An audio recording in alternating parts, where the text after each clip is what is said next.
રાજકોટ મહાનગરપાલિકાની ચૂંટણી પછી આ સૌ પ્રથમ જનરલ બોર્ડ રાજકોટ કોર્પોરેશનના હોલ ખાતે મળેલી છે ત્યારે ખૂબ જ 11:15નો સમય હતો અને લગભગ 3 વાગે અમે લંચ બ્રેક પાડ્યો છે।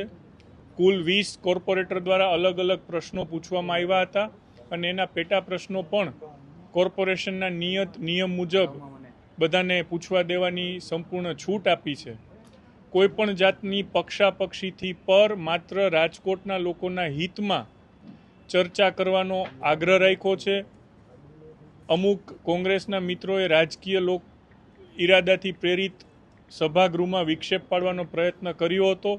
એમને પણ કાયદાની મર્યાદામાં કેવી રીતે સભાગૃહ ચાલશે એમની સમજણ આપવાનો પ્રયત્ન કર્યો છે અને આપ સૌના નજર સમક્ષ છે કે સંપૂર્ણ રાજકોટના લોકોનું હિત ધ્યાનમાં રાખીને જે પ્રશ્ન છે, જે લોકોનો વાસ્તવિક પ્રશ્ન છે એની ચર્ચા અહીંયા કરી છે અને સંબંધિત અધિકારીઓને એમના ઉકેલ માટેની તુરંત જ કામગીરી કરવા માટેની અહીંયાથી ટકોર પણ કરવામાં આવેલી છે।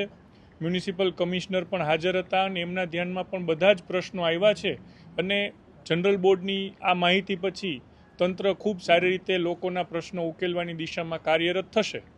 આપ જનરલ બોર્ડ તો ઓપન છે, આપ સૌ રેકોર્ડિંગ પણ કરી રહ્યા છો, એટલે જે ચર્ચા થઈ છે સામે છે અને એના આધારે જે કંઈ પગલાં લેવાના છે એ નક્કી થશે।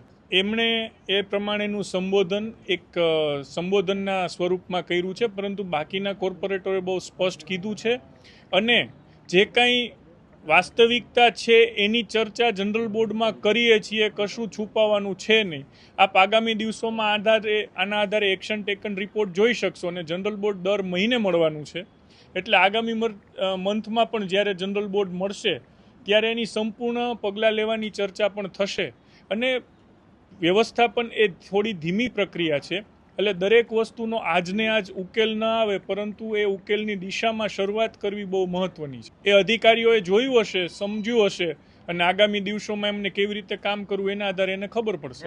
લોકોને પાણી મળે એ માટે ગુજરાત સરકાર સૌની યોજના અને નર્મદાના પાણી થકી એકદમ રાજકોટને પાણી પૂરતું મળી રહે એ સુનિશ્ચિત કરી રહી છે, પરંતુ પાણી ચોરીની પણ આજના જનરલ બોર્ડમાં ઘણી ફરિયાદો આવી છે અને આના ઉપર કમિશનરે પોતે એવી ખાતરી આપી છે સભ્યોનું સાંભળીને અહીંયાથી ટકોર જે કરી છે એના આધારે કે 1 મહિનાની અંદર અમે આના માટે સઘન ઝુંબેશ કરશું। લાઇન લોસ થાય છે એક જુદી વાત છે, પાણી ચોરી થાય છે એ બીજી જુદી વાત છે।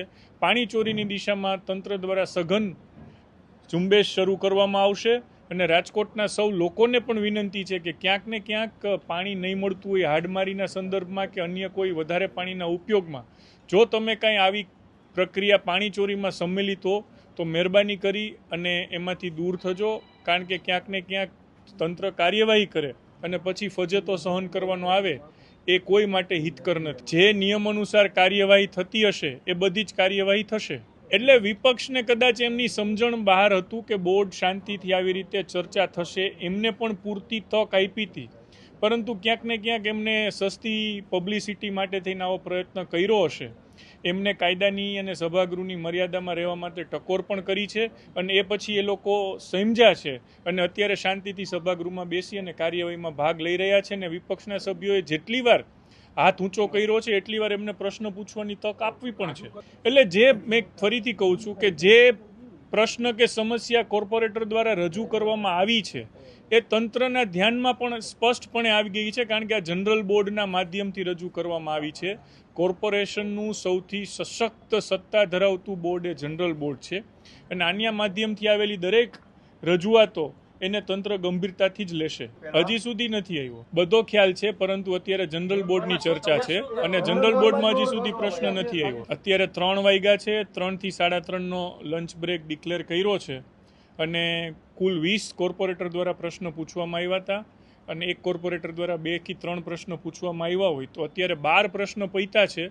બાકીના 8 કોર્પોરેટરના તમે એવરેજ 2 પ્રશ્ન કે 3 પ્રશ્ન ગણો તો 20 થી 24 પ્રશ્નો હજી પેન્ડિંગ છે અને કોર્પોરેટરની જિજ્ઞાસા વૃત્તિ અને તંત્રની એલર્ટનેસ કેટલો સરસ અને કેવો જવાબ આપે છે એના ઉપર જનરલ બોર્ડની કોઈ સમય મર્યાદા નથી ક્યાં સુધી ચાલશે, પરંતુ જ્યાં સુધી ચાલે ત્યાં સુધી લોકોના પ્રશ્નોની સ્વસ્થ ચર્ચા થાય અને એના ઉકેલની દિશામાં કામગીરી થાય એ જોવાની જવાબદારી છે અમારી.